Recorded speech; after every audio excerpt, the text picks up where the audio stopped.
মমতা বন্দ্যোপাধ্যায় প্রথম কথা হচ্ছে এনআরসি শুধুমাত্র আসামে হয়েছে এবং মমতা বন্দ্যোপাধ্যায়ের ক্ষমা চাওয়া উচিত মিথ্যে কথা বলার জন্য। এরকম মিথ্যেবাদী মুখ্যমন্ত্রী ভারতবর্ষে কেউ দেখেনি। অসমে এনআরসি হয়েছিল কেন? ত্রিপাক্ষিক চুক্তির জন্য। ত্রিপাক্ষিক চুক্তি কারা কারা করেছিল? কেন্দ্রের কংগ্রেস সরকার, তখন মমতা ব্যানার্জি কংগ্রেস করতেন, তখন মমতা বন্দ্যোপাধ্যায় কংগ্রেস করতেন, রাজীব গান্ধী সই করেছিল। তো রাজীব গান্ধী যখন কেন্দ্রের নেতা কংগ্রেসের, মমতা বন্দ্যোপাধ্যায় কোন রাজনৈতিক দলে ছিলেন? কংগ্রেসে ছিলেন। আসামের স্টুডেন্ট অর্গানাইজেশন আসু এবং তৎকালীন কংগ্রেসের রাজ্য সরকার আসামে যারা ছিল তাদের ত্রিপাক্ষিক চুক্তির ফলে অসমে এনআরসি হয়েছে। মমতা বন্দ্যোপাধ্যায় তার দায়ী নেই? তিনি যে পার্টি করতেন সেই পার্টির প্রধানমন্ত্রী সই করেছেন ওই ত্রিপাক্ষিক চুক্তিতে। তো স্বাভাবিকভাবে কেউ যদি অসমে গিয়ে থাকে বা অসমের কোথাও তার নাম উঠে থাকে, তখন স্বাভাবিকভাবে তারা এনআরসি নোটিশ পেয়ে যাচ্ছে। এনআরসি অসমেই আছে, অন্য কোথাও তো এনআরসি কেন্দ্র সরকার করেনি। এবং কেন্দ্র সরকারের সিদ্ধান্তের উপর নির্ভর করে যে এনআরসি হবে কি হবে না।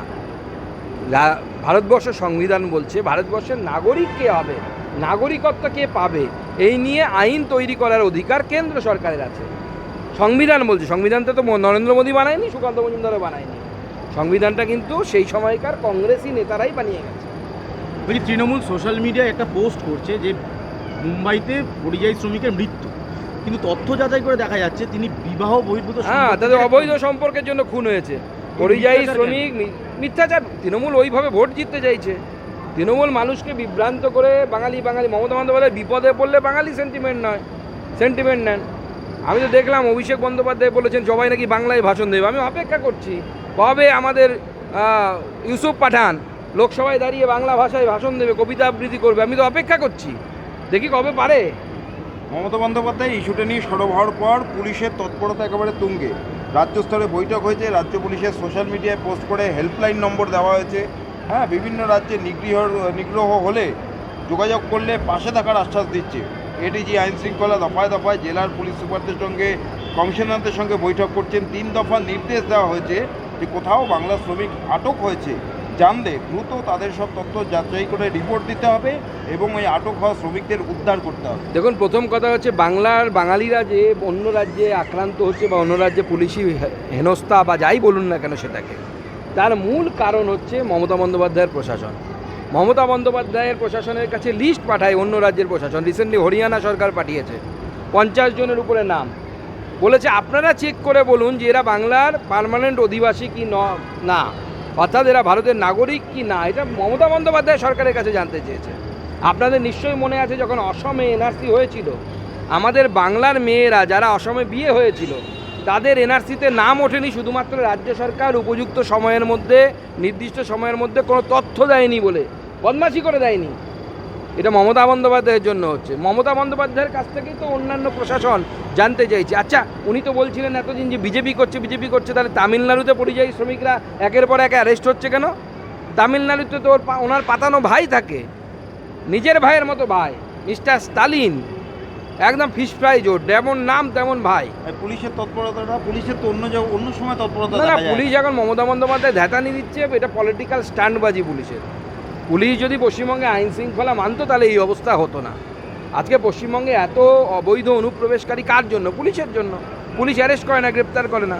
কত ভিডিও আছে সোশ্যাল মিডিয়াতে, দেখে নিন। বাংলাদেশ থেকে ভিডিও বেরোচ্ছে, হ্যাঁ আমরা বাংলাদেশি, আমরা ভারতে ছিলাম, আমাদেরকে পুশব্যাক করা হয়েছে, বলেছে পুলিশ যে আমরা তোমাদেরকে থাকতে দেবো না। আমরা পরিষ্কার বলছি, একজনও অবৈধ অনুপ্রবেশকারী বাংলায় থাকতে দেব না। মমতা বন্দ্যোপাধ্যায়ের পৈতৃক সম্পত্তিটা নাই বাংলা।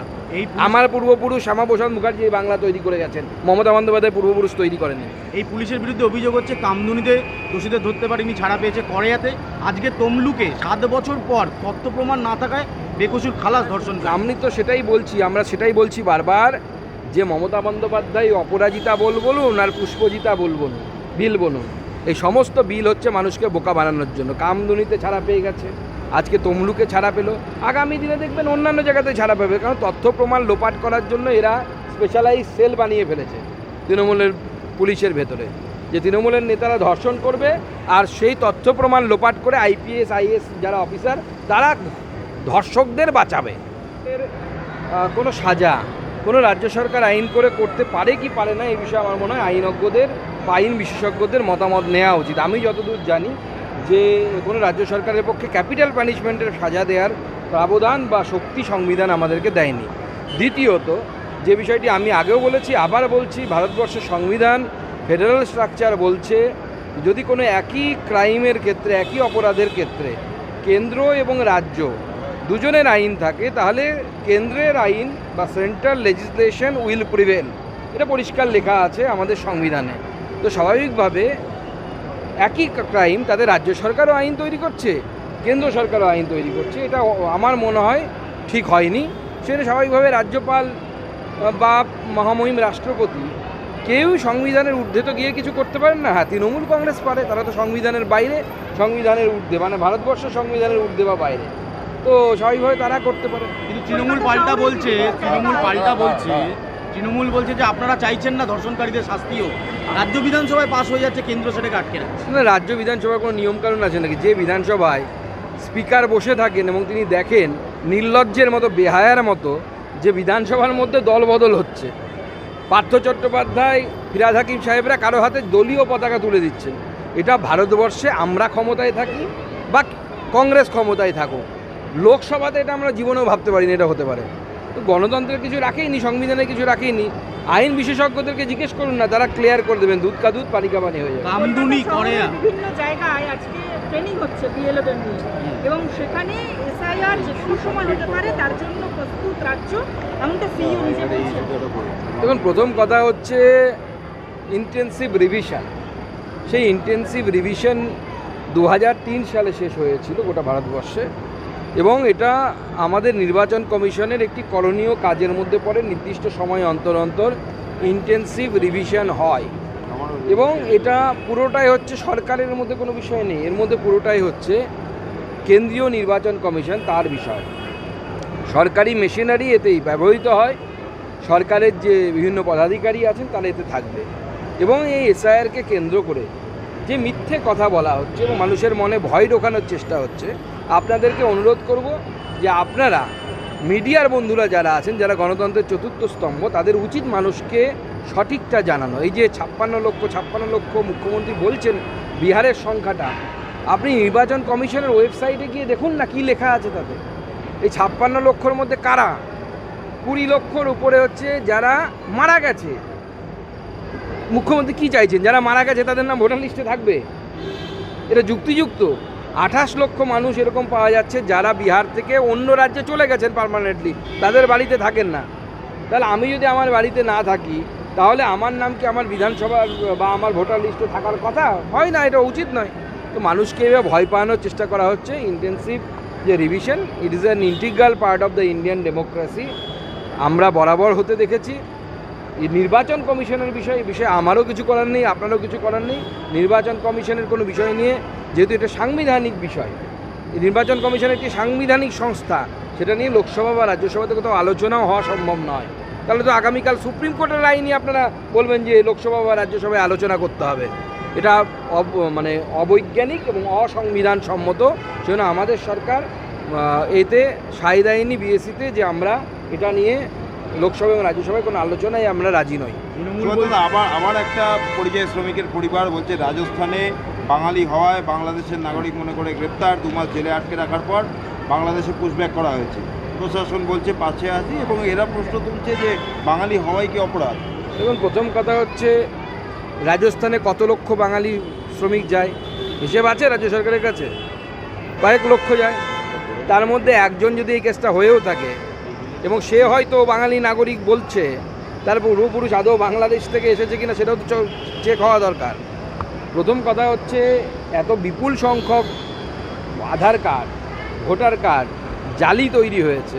সেই আধার কার্ড, ভোটার কার্ড জালি তৈরি হওয়ার জন্য মুখ্যমন্ত্রীর জন্য এটা হচ্ছে। মুখ্যমন্ত্রী পশ্চিমবঙ্গের আধার কার্ড, ভোটার কার্ডকে এমন জায়গায় পৌঁছে দিয়েছে, আপনারা নিশ্চয়ই মনে আছে একসময় বিহারের এমন অবস্থা হয়েছিল, বিহার থেকে কোনো সার্টিফিকেট এলে পরে, এডুকেশনাল সার্টিফিকেট এলে সন্দেহের চোখে দেখা হতো। লালু যাদবের আমলে বা তার আগের সময় আমরা দেখেছি। কেন হয়েছিল? কারণ সেই সময় বিহারের শিক্ষা ব্যবস্থা এমন জায়গায় পৌঁছে গেছিলো যে টাকা দিলে সার্টিফিকেট পাওয়া যেত। তো মুখ্যমন্ত্রী এখন পশ্চিমবঙ্গের আধার কার্ড, ভোটার কার্ডকে সেই জায়গায় পৌঁছে দিয়েছে যে আপনি টাকা দিন, আধার কার্ড পাবেন, ভোটার কার্ড পাবেন, আপনি পাকিস্তানের জঙ্গি হলেও পাবেন, মমতা বন্দ্যোপাধ্যায়ের দলের লোক আপনাকে করে দেবে। টাকা দিলে পরে স্বাভাবিকভাবে সন্দেহ হচ্ছে সেই জন্য। তিনি একটি দীর্ঘ পোস্ট করেছেন এবং সেখানে উপাচার্যকে একেবারে সরাসরি রাজনৈতিক উদ্দেশ্য প্রণোদিত দিল্লির বুদ্ধিতে এটা অপকৌশল যে যাতে ছাত্রছাত্রীরা তৃণমূল ছাত্র পরিষদের ওই প্রতিষ্ঠা দিবসে না আসতে পারে, তাই উপাচার্য রাজনৈতিক উদ্দেশ্যে এটা করেছেন বলে পোস্ট করেছেন।